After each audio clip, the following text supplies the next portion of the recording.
you could please stand for the pledge. I pledge allegiance to the flag of the United States of America and to the republic for which it stands, one nation, under God, indivisible, with liberty and justice for all. Okay, this evening we're going to be doing some Board of Education appreciation activities, so I'd like to introduce our two MCs, Allison Thompson and Samantha Ellison.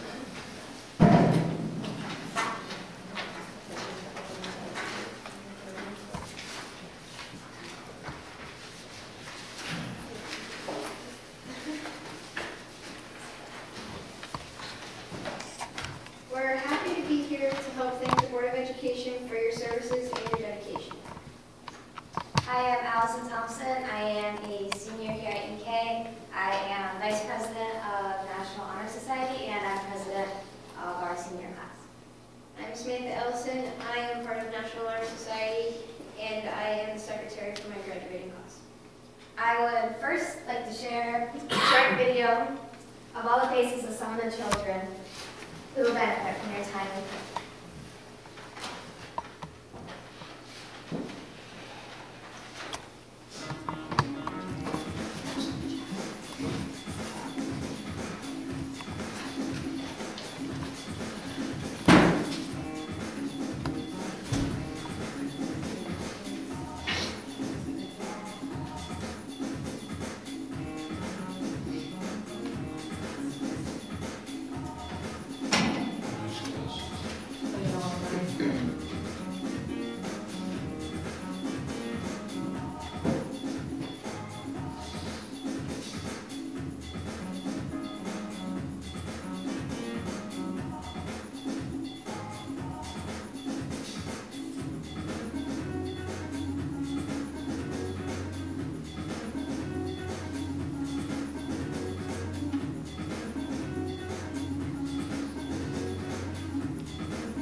Next, we would like to recognize each board member with a card and letters from some of the elementary students. Thank you, Mrs. Amanda Fuller. Weird.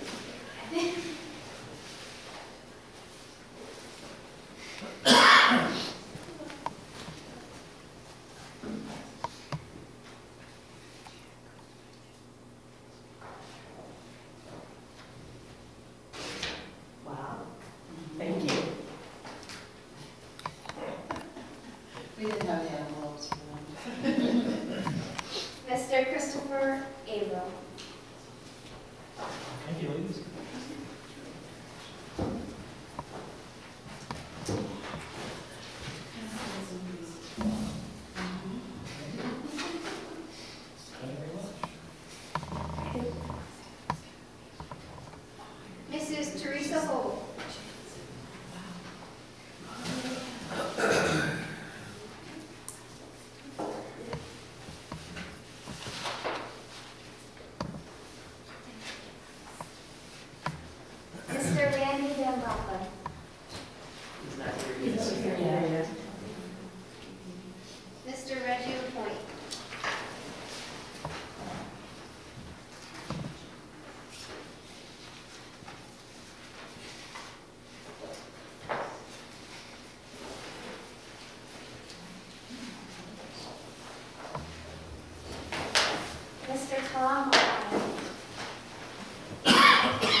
thank you personally for making my education excellent, and your experience was awesome.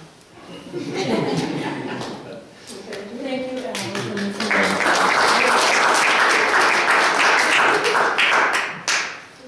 Thank you so much. Thank you.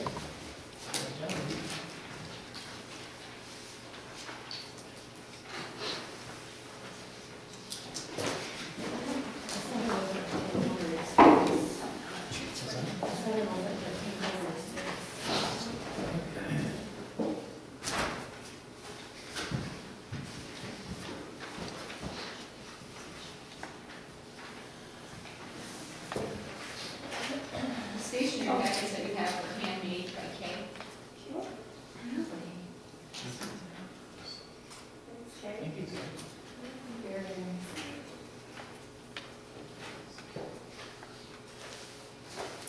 About mine, it was different not to see the kids, but I'm glad that we got to see them on film, and Andy's got some really nice pictures. It's really was,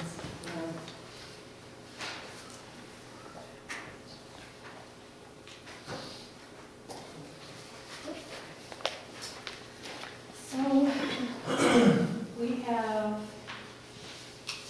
can you come first, or you want this? King or Ashley's here? And King and King are not coming, or they are? They're coming. And we haven't heard from SEI? Yes, they're coming too. Oh, they We are? still have their report in. Okay, great. So what time are they supposed to be right now, or 7. you're gonna bring, oh, it's 7? I'll see if they need me out there, they may be out there later. If not, we can go ahead with some other things.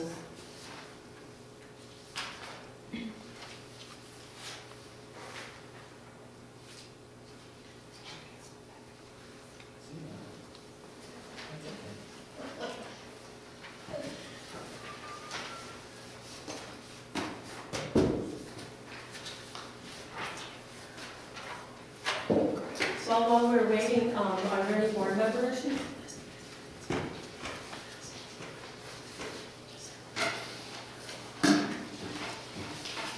I just wanted to mention the nice article that was in the newspaper about the school rankings, where we were 32 out of 33 or whatever it was. And maybe Sue, if you could expound on that a little bit and help us understand where they got those numbers from. And a community member asked me if maybe there was some way we could post like some kind of a response or explanation on our website or via letter in the mail or something, because there were a lot of community comments about it. So I don't know if we can do something like that.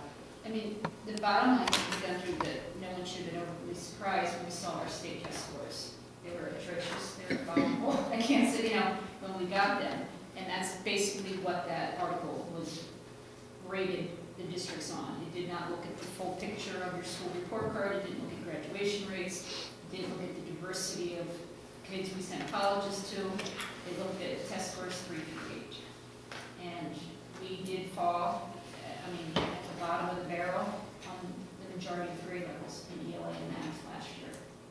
And it's probably the lowest we've been for years. So it was just based on that? It was based on the test scores. And it was one of those, things, no one knew the article was coming out until it came out. And if you look, again, there's a million reasons. Sometimes you can say justifications, rationalizations, but where our kids start and come to us and where they end up when they graduate are 2 different places. And Right. I know that that's not always an easy answer to make anybody feel good at 32 out of 33. But when you look at poverty districts and you look at what other districts to be compared to, which is Brazier, and that's Brazier, which again isn't always a positive thing, but you can't look at those things. But they did not look at all aspects of the educational system. Nor did they compare poverty rates for any of those things. I know studies, even though it spreads it across this county as far as the numbers go, we get special ed and special needs people that we have per everybody else's percentage. I think we do pretty good, especially with a large number of special needs or however you Right, want the to call state it. norm is 12. We're at 21 to 23. Yes. We're, you know, almost double the special ed rate, to be We honest. almost double our scores. Really, I'm not excusing them, I'm just Right. saying, I just don't think anything is apples and oranges. All things aren't equal, and that's always what happens when you do those reports. You pull out pieces, that's what you get. Like I said, though, it was terrible when we got our test scores, nobody was happy about them. But when we got some of our teachers' growth rate scores, it was pretty surprising to have teachers that ranged from 5 to 20, with it being a 0 to 20 scale. And we had teachers that were at the top end of the teaching scale. And we had teachers obviously in the ineffective range as well. But within, the 77% state rate ranking of schools, our teachers fell within the norm as far as their scores. Our student growth, we've said for years, since I've been here and before, we unfortunately don't rate or rank well when we look at test scores. And, we've done each year, try different things, bring in new things.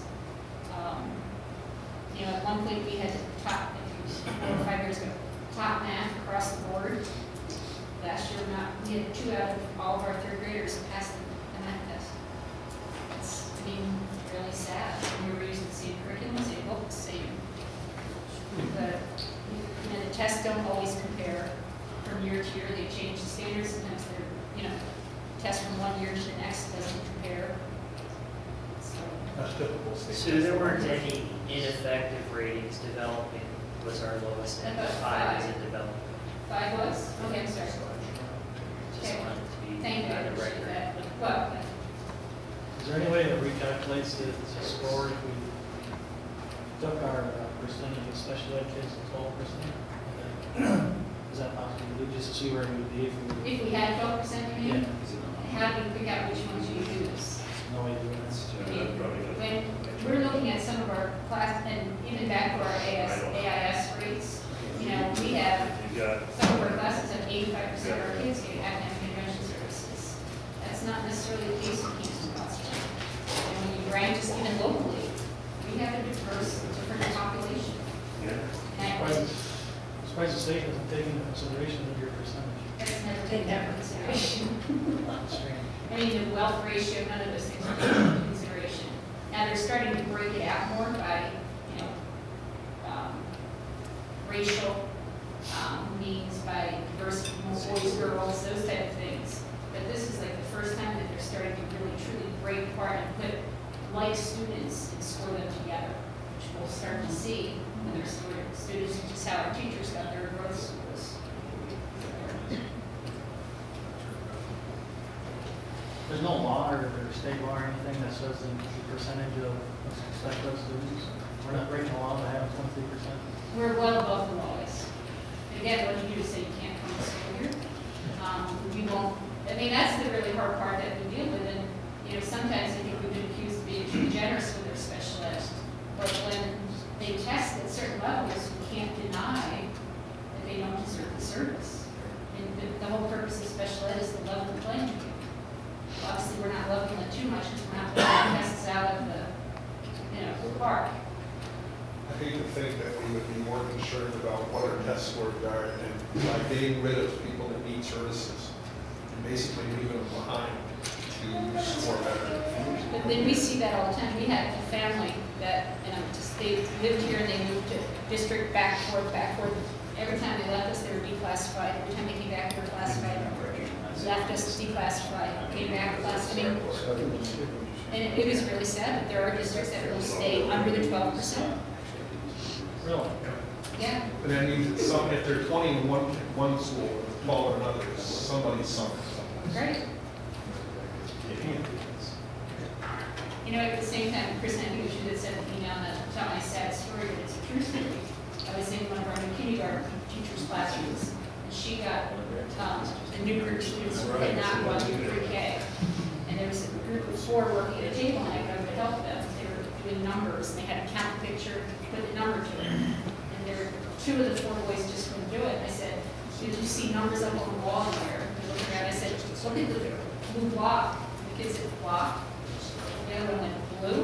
And I'm like, these are kindergarten kids, they don't know blue, and they didn't know block. I said, square. Oh, a square. I mean, you know, that's just sad. That's the reality of some of the kids that we get in our district. That they're 6 years old and they don't know their colors, they don't know their letters, they can't count to 10. There was a great thing on public radio here about two weeks or so ago about the pre-K program that started in Georgia. And it was, you know, that after they went through the whole program, just how much it saves the schools if they have a good pre-K program versus exactly what you talked about, you know, teaching basics where you should be teaching something else. It was a great program. Right. But when, you know, Joni goes out and makes her visits, in many of the homes, not all, I mean, some kids have no books in their homes.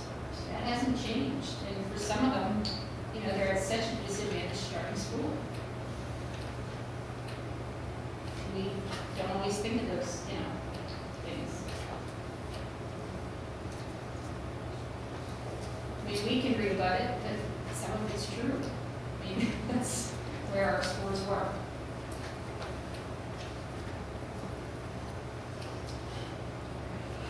So we do have our first group here. Hey guys. They're from Ashley and Ashley McGraw. McGraw and M&E Engineering. Hi everybody. This will work best for you. We want to show you, yeah, we want to show you some stuff here. Is that okay? That's fine. All right. That's last one. Make your stuff on, how about that? All right. Sounds good.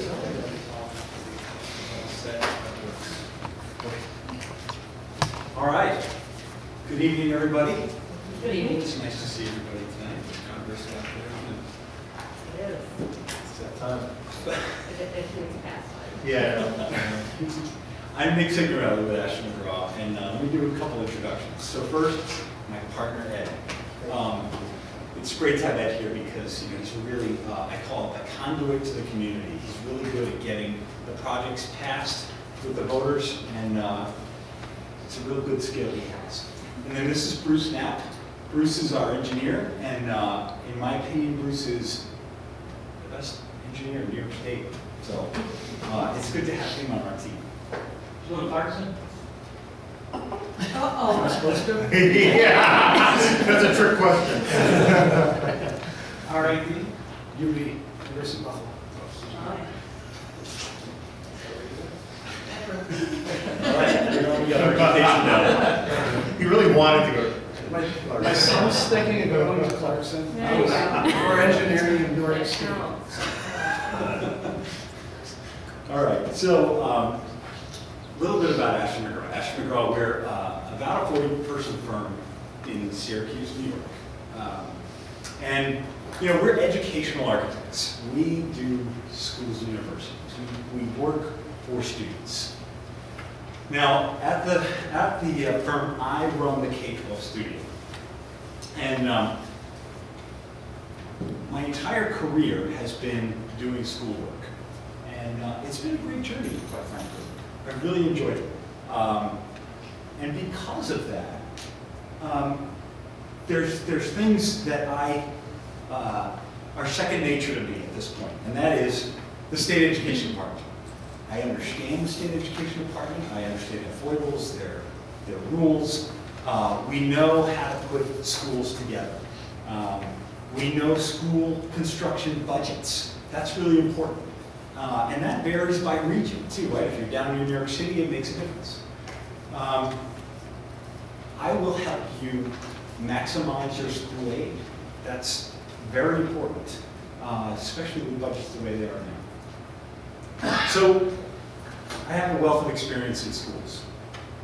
That's the message. Now, in this kind of 23 years that I've been doing schools, I have developed a process that I think works really well. And that is, I need to make sure that I listen to you. If I listen to you, and I'm an honest person, and I give you, whether it's bad news or good news, then you're going to gain my trust. And that's important. Trust is really, really important to me. And honesty is really important to me. I guess high integrity is what I go by. So I'm going to be the one that you call from the beginning of the project to the end of the project. I'm going to be there whenever you need me. And I hope that you can rely on that. Now, a couple weeks ago, John took Bruce and I around the building, and actually it was the day of Sandy. It was funny because I called him up early in the morning and I was like, "Are we still on?" Yeah, of course you guys didn't get it like New York City did, but so I remember that day. Anyway, we were very impressed with your school, and I mean that wholeheartedly because you are taking steps to reduce your fossil fuel usage. And that, to me, that resonates with me personally, and that resonates with our design team. So I applaud you for that, I really do. Now, we've been practicing sustainability a long time. And with the things that you've done, I look at it as sustainability and energy efficiencies, right?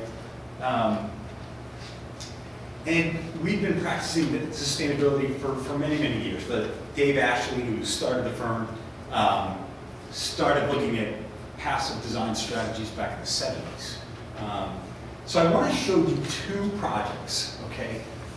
And I highlight these projects because they are projects that are sustainable, but they take innovation a little bit to the next step. They aren't just lead projects, they aren't just, energy efficient projects, they're something more. So the first project I want to show you is Liberty School District. This is a media center edition that we did a few years ago, and what we decided on this one was, let's take some passive design strategies. Meaning, how does the sun work on the site? In other words, where's the east, where's the west, where's south, right? Because that's really important. That's a really important piece to siting a building. So, in this particular project, we made sure that we got north light. It's not direct, right? North light is even light. Two other big factors that we did.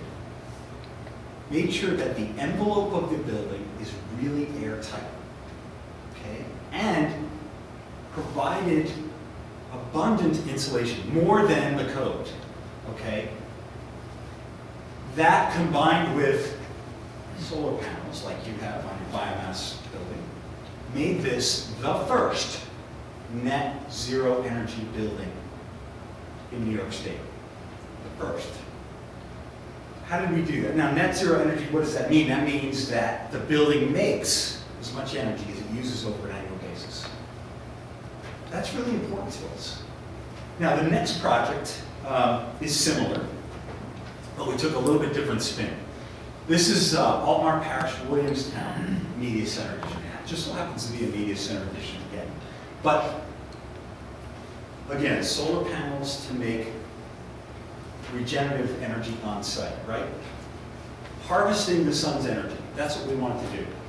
And this one, again, we still looked at the envelope, we still looked at the insulation, but on the south side of the building, which is this face, there's all glass. And behind that glass is what we designed is called a trom wall. And a trom wall is actually like a heat sink. So in the winter time, when the sun is shining and it's cold outside, that winter sun comes in, heats up that mass. That mass acts as like a heat sink, lags at the nighttime to heat up the space, or at least supplement the heat for the space. Again, net zero energy addition. All the other factors here still work. We make sure that we shade out summer heat, right? We want to do that.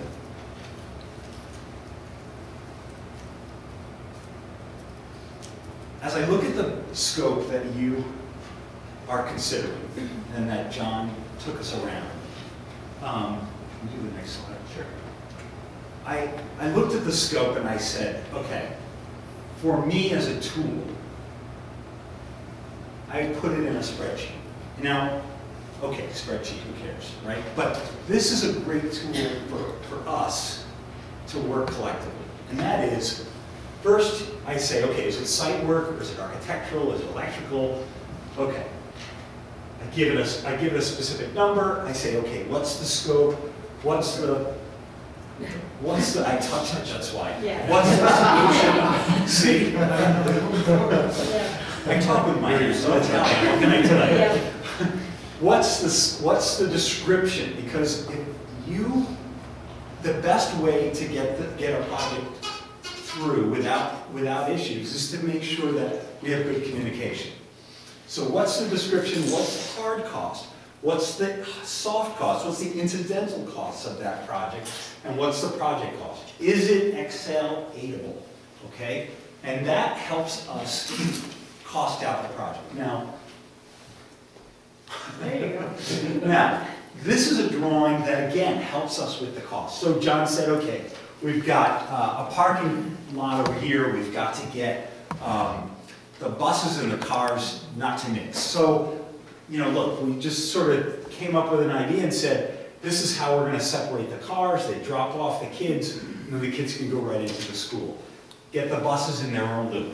Again, the reason I did this is so that I can cost it out and figure out, is this the right way to go? Okay? We can kick this around for days, but this is my first solution. So,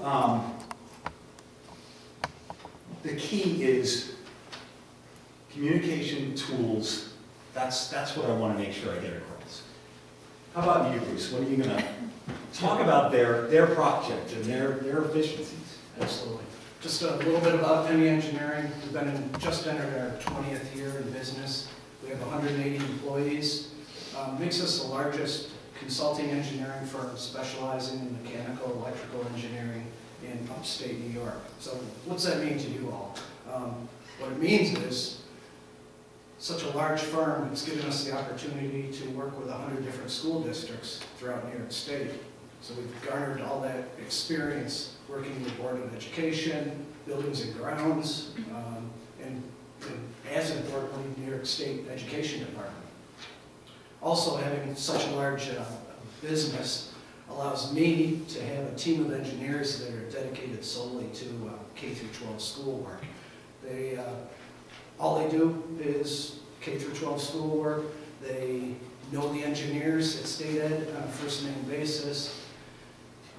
A lot of the comments we get from State Ed, it's their interpretations of New York State building codes. It's not written down, it's not published. You only learn this information through experience. We apply that to your jobs, and hopefully, essentially, that'll speed up that whole review process, which helps you all get your project built. A couple of these images I thought were kind of appropriate for you all. These are some biomass boiler projects we have designed. Ausable Valley and South Lewis Central Schools. I encourage you to talk to Doug Primo, Rich Panactera. They're the superintendent and director of buildings and grounds at South Lewis. I'm the partner in charge. My market is K-12 schoolwork. That's all I do. I will be involved in your project from start to finish. Talk to the gentleman at South Lewis. They recently completed their biomass boiler plant. That's it right there. I think you'll hear good things about my participation as well as my team of engineers. The engineers I'm proposing for your project will be one and the same as South Lewis. As Nick mentioned, John gave us a great tour, went through the shopping list of potential future project. A lot of that work, I'd say at least 50% is what we do, the mechanical, electrical, engineering, design. Really excited about some of the stuff on that list. A lot of energy conservation measures. We have a lot of expertise in that, and we enjoy bringing that to you. kudos to you as a district, as Nick mentioned. One of the observations, walking through the school, building's in fantastic shape, the biomass boiler plant, it's gorgeous. That's from an engineer's perspective. The one thing I really want to applaud you on, John mentioned the EPA energy benchmarking. You guys are at 95 percentile. That's fantastic. I haven't heard of any other school districts that are even close to 90%. I'll go on record tonight and say, looking at your potential list, I think you can get up to 98 percentile or better by applying a lot of the lighting upgrades in the gyms, the auditorium lighting, the Envirotherm, the green machine, utilizing the boiler water to generate your own electricity, solar heating for the pool. It's a lot of fun stuff that I'm really passionate about. Lastly, I just want to comment on long-standing relationships. That's kind of my business philosophy. I'm here for the long run. I want to gain your trust, confidence.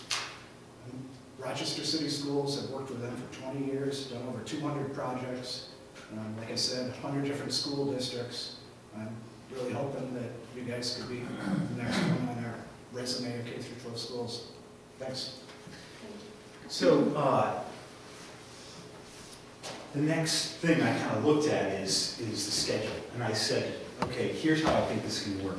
And I'm going to pass out the schedule and also the scope list so that you can have it afterwards. But here's what I think. First, now until the end of the year, you're basically finalizing the scope and figuring out, okay, let's go to SED, verify with the project manager, who in fact is Jean Baudet. She's relatively new. She took over Kurt Miller's spot. I checked to make sure that that's who you have. Verify with her the scope. I always like to do that before the vote. Go to the board in January and say, the board would say, okay, this is the size and the scope of the project, and we're going to set the date X, 45 days after that specific day. Okay, you have the referendum date, it passes. We need about 6 months. This project is probably around $6 to $8 million based on the shopping list. And we would need about 6-7 months to do the design work. Submit it to SED. Now they have about a 14 to 16 week turnaround right now. It could change, it could get better, I don't know. But I put it in the schedule, so that's about a good time frame. We get SED approval, a month of bidding, and then construction in 2014. That's how this project would work. So I will pass all that out afterwards.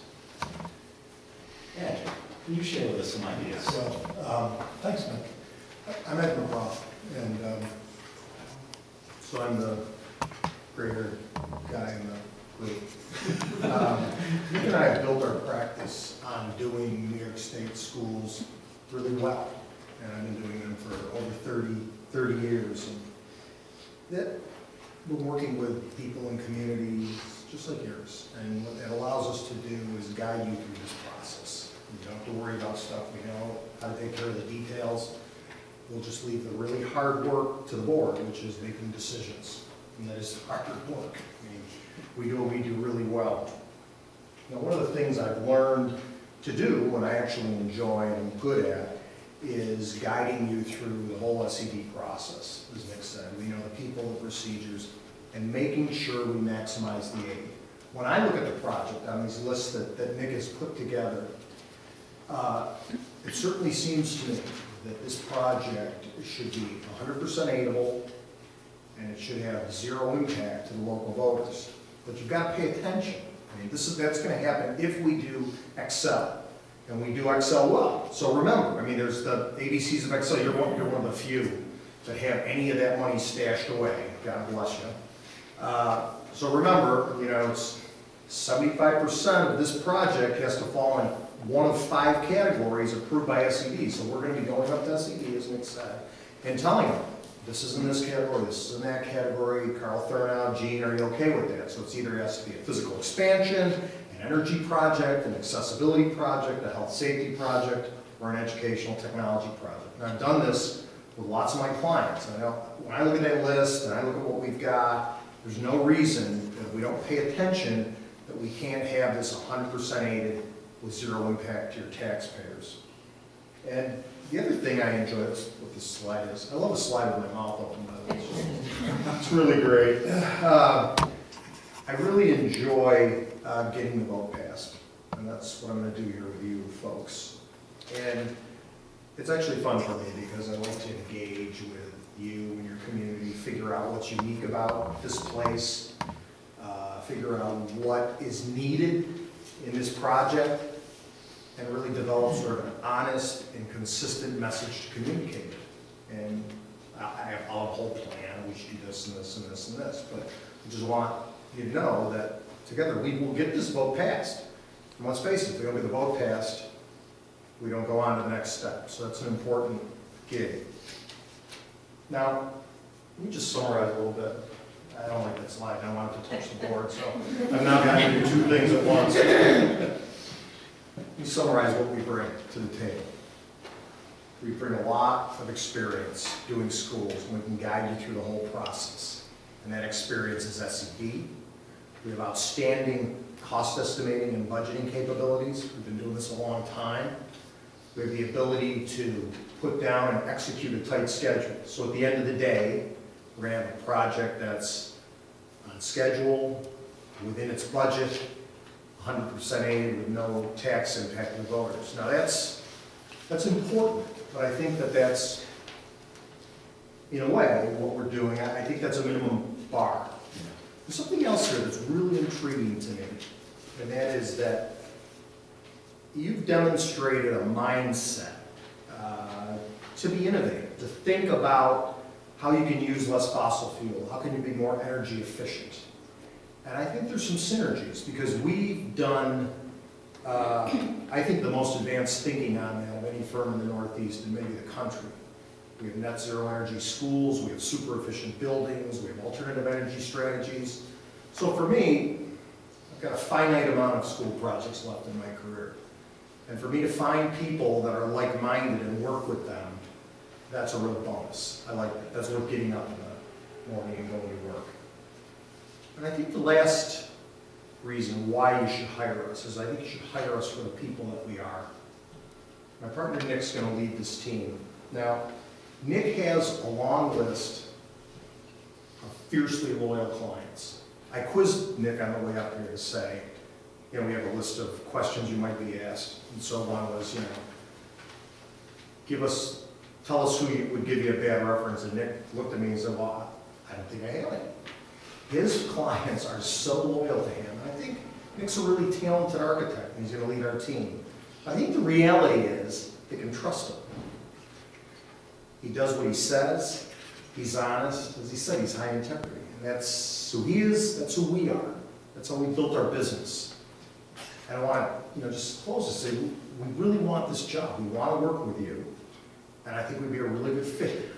So that's all the dog and pony show we're going to give you. We'd like to open up the conversation, see what you'd like to hear from us. Can you fix our fan? Sure. Gross. They don't let me touch things in the office.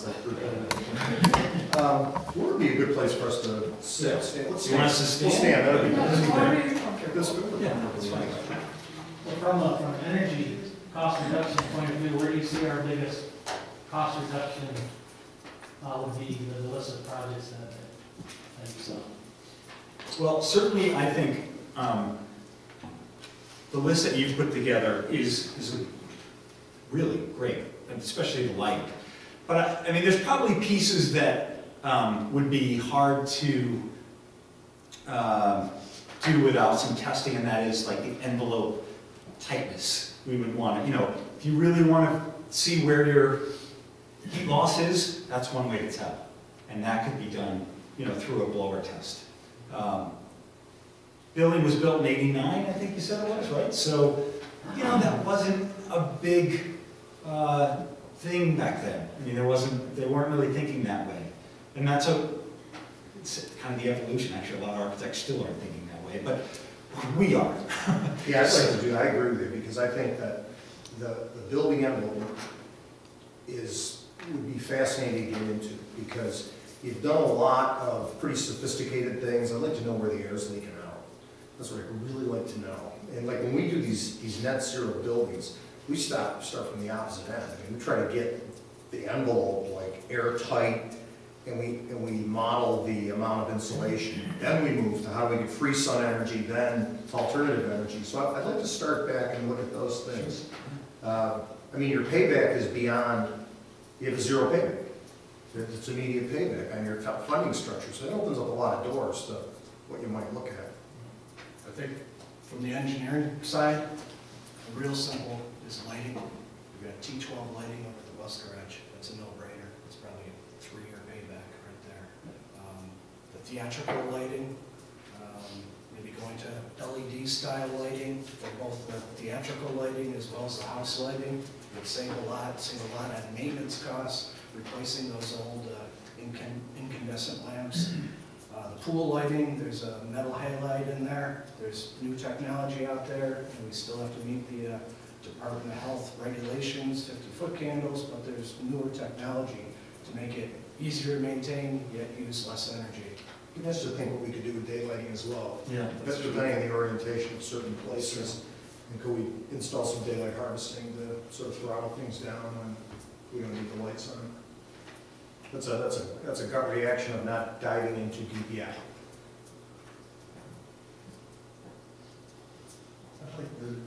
How would this construction, the new construction, could we have this somewhat case hardened for the situations like they're running into on Long Island where no power and the community needs a place that they can fall back to for food, heat, for a period of time? Can we have this so it will support the community for, say, 3 to 4 weeks? Is that possible? Wow, that's really great. Well, I'm just saying, we had a storm here in '98. Yeah. It never happened to You're us. absolutely right. Long Island was sitting down there going, this is the first time we ever had this problem, but there's nothing left to it. Oh, So I'm saying in school is usually the central part of the community. Is it a Red Cross facility right now? Is it designated as that? There was, Partially, we can't, with our current generator system, we can't Right. fully support, Okay. no. So, yeah, I mean, there's steps. When it becomes a Red Cross facility, there's obviously steps that we can take to meet that needs. But, you're almost there anyway. You've got a biomass boiler and, I realize that. You hook up a generator and you're there. I mean, typically when we get into this, a lot of our clients will explore that, and then you'll start to get into the larger area and say, okay, because it's not an isolated thing. I mean, you've got to look at the larger region and say, where do people go in a disaster? Who's supporting them and how? And you have that larger conversation, it may turn out to be, okay, you folks need to be able to do this, we get a generator that supplements whatever John doesn't already have, you get a place to store whatever it is you're designated to store, cots, food, whatever. But like you say, Nick, you're close. you're close. Plus, we talked about adding more solar panels. I mean, again, that's huge during the day. I mean, that's gonna draw a lot of electricity. If you added, 100 kilowatts, as we mentioned, which is a big array. Yeah, it's a good conversation to have, and a large conversation to have that's beyond this room of, who are you serving and how they getting served. We just worked with Hannibal Central Schools, and they set up their middle school as the shelter. And put in a 450 kW generator for that district. It was segregated, 2 transfer switches. There's 2 different loads on an emergency generator. There's a life safety, lighting up exit signs, and emergency lighting so you can safely exit the building during an emergency. And then there's another load where you pick up the boilers, the biomass boiler house. They picked selected loads like the ventilation and heat in the gymnasium. That's where we'll set up cots. Make sure the sewage ejector pumps, toilets can be flushed, kitchen equipment can be operated, freezer coolers cannot be operated. So done that quite a bit with quite a few different school districts. We have an advantage here because we have a smaller group that are going to have to feed in Long Island. But on the other hand, a group that needs it just as much as anybody else. Absolutely. Absolutely. So we're talking 2 weeks or 3 weeks, it's, people's resources are certainly don't. Yeah. Thank you. You mentioned you had done biomass in another school district. Yes. Have you done anything with generating your excess heat to turn it into power? Have not, to be honest. Have not done that. We did do Osable, I believe. We did some form of, let's see, what did they do? They did an emergent, they did biomass, and then they did a load shed emergency generator. They worked with National Grid. They're in that area with National, they signed a contract with National Grid, put a large enough generator in that during peak load times, National Grid would call them up and say, okay, shut down our service coming in and flare up your generator, and they got reduced electric rates. But not utilizing boiler water to create. Yeah, we've done other cogeneration. Cogeneration, that quite a bit. We're quite intrigued by that, actually. Yeah. It was cut sheets John shared with me. I did some search the company and read about it and saw it was the greenhouse using the waste heat off the green machine to maybe put a radiant floor in a future greenhouse. It's a great, you have to find some dual use, not just generate the electricity, you gotta find a use for that waste heat off the green machine. So you've had a number of years with SED, which is always a struggle. And you feel that most of the things that John has spoken to and some of our wish things, that it will be a pretty even match as far as being able to fund some of the things we know are not able, but the ones that are. Yeah, and what, you know, we have a good relationship with Carl Fernald, who's in charge of it. And so once we, everyone in this room, kind of get our arms around this is what we'd like to do, we'll go down there and say, this is what we're going to do, this is how we're going to package it, okay? And he'll tell us up front, well, I'm not okay with that. And then we'll come back and say, do we want to take that out, or do we want to, you know, maybe have a tax impact? So it'll come back to you. It sounds like certainly the way to do it. Yeah. I mean, rather than get your stuff together and then just have it all and then send it to no man's land and wonder what you're going to get when it comes back. Right. So it is very comforting knowing that we will check on things as we progress and as we want to add or subtract things and get an idea of what we can do and what we can't do before we send it. Yeah. I mean, the experience all you guys have had with SED, and I always look at you folks and say, well, I only deal with this box of SED, you deal with SED. Yeah. So we've gotten to the point where even when it's time to do the plans and specs, we'll send them in and they'll say, okay, we're going to review them next week. We'll just go down and face-to-face review them because it eliminates 12,000 phone calls and 1 million emails, and then we just get it done. You know, they're good people. We're incredibly overworked and understaffed, but good people. Yeah, I mean, we call ahead of time if we think that there's a code issue. Instead of waiting for the comment, we call sometimes ahead of time. So, you know, how would you address this? And, you know, will you make us do this part of This is what we think. What do you think? Exactly. Yeah. So it's up. And it is difficult when you send them things that they don't necessarily have seen before, like the biomass. Yeah. And they were, I mean, you jumped through hoops for months and months and months. You probably made a learning curve that someone else benefited Yeah, from. and so it was a struggle for sure. Yeah. When you toured the school, you saw what we have now, and you had a list of the things we want to add. Did you see anything else that you thought might be needed?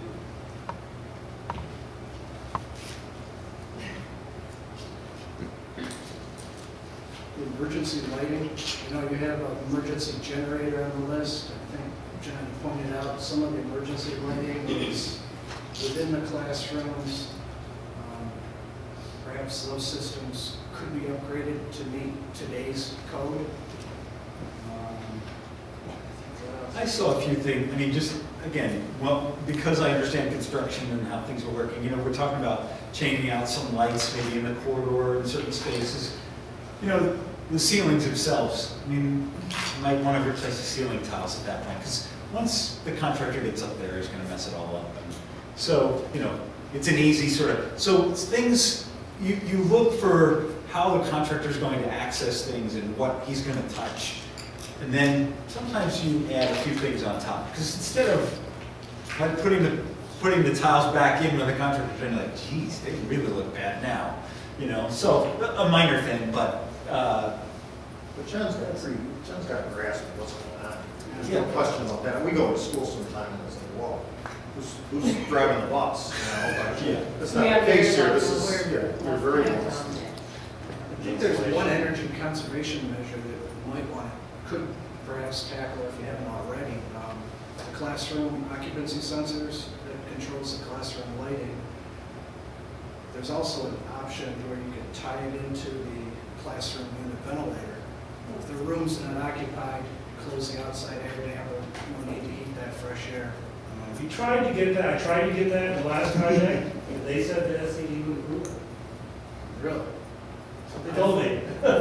And somebody, I was just talking to somebody, I think the guy at Bethlehem, and they went through something where they did convince them, so we'll cross-pollinate information on that. Yeah. Because they do change their mind, but you've got to make your case. Right. And it depends on who you talk to. Yeah, sure. How it's presented, like you said. yeah, that's true. I know, I think you already spoke to this about having a track record of staying within budget. That is definitely an issue we had. It was a learning curve with the mass filter boiler, but you did speak to it already. And Yeah, I mean, what we'll do is, we're going to be pretty transparent. So you're going to see, as you build that project, at the early stages, the estimates will be, you know, rougher, and there'll be larger contingencies. And then as it throttles down, each one of us will do our own trade estimating. Usually before we send drawings to SED, we'll often do our own estimate, and then we'll probably, we know a lot of construction managers will ask them to do another one, or maybe even recommend to you, because of your experience, maybe you should do an independent cost estimate. I mean, the last thing any of us want in this room is for the cost to be off. And, you know, so we take it incredibly seriously. Yeah, and as I said, I think, you know, with school construction, I mean, it's different than commercial, it's different than retail. And I think, you know, we're starting to see certain things spike because of the things that happened in New York with Sandy. I mean, plywood's getting a little more expensive now. Right. So, I mean, those kinds of things. I mean, you just have to factor that in when you budget.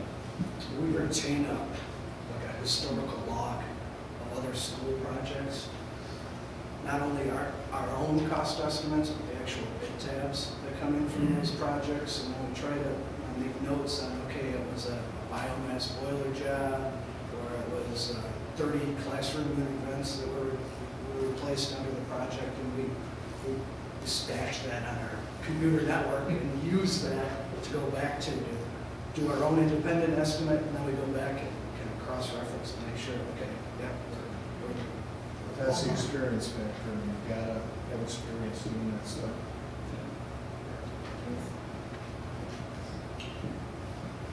Are there any other questions? John, do you have anything you want to? I may have asked you this on the tour there, but how do you handle project management as far as anybody on site? We don't have anybody in our own firm that would do construction management, but we have worked with all the different construction managers out there, or Corporate Works, or somebody, you know, who has construction knowledge. We have a vast experience in that. Yeah, how I see that going down here, John, would be, once the project's scoped out, I mean, collectively, probably more with your leadership than not, decide, do we want clerk or do we want a construction manager? Then we'd be happy to help you put together a list of candidates, interview them. I don't think it's good practice for us as the architect to have somebody on site supervising the construction. We'll have people here as part of our service looking at construction, this and that, but there also needs to be an owner's representative that looks at construction independently, and we both answer to you, the board. That's the best way, I think. During construction, both Ashley Yeah, and we the did. engineering, We we did. here, we'll have staff here at least on a weekly basis. If there's issues, more often. But you need somebody every day making sure guys are showing up, documenting the stuff that's showing up on site, the stuff that was approved in the shop drawings, and we'll walk them through that, but, you know, they should report directly to you, not to us. Thank you. Thank you so much. Very much. Enjoy Sal. Just, you know,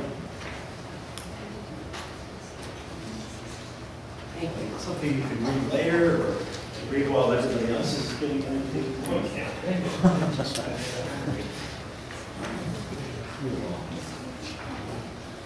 Do you want one?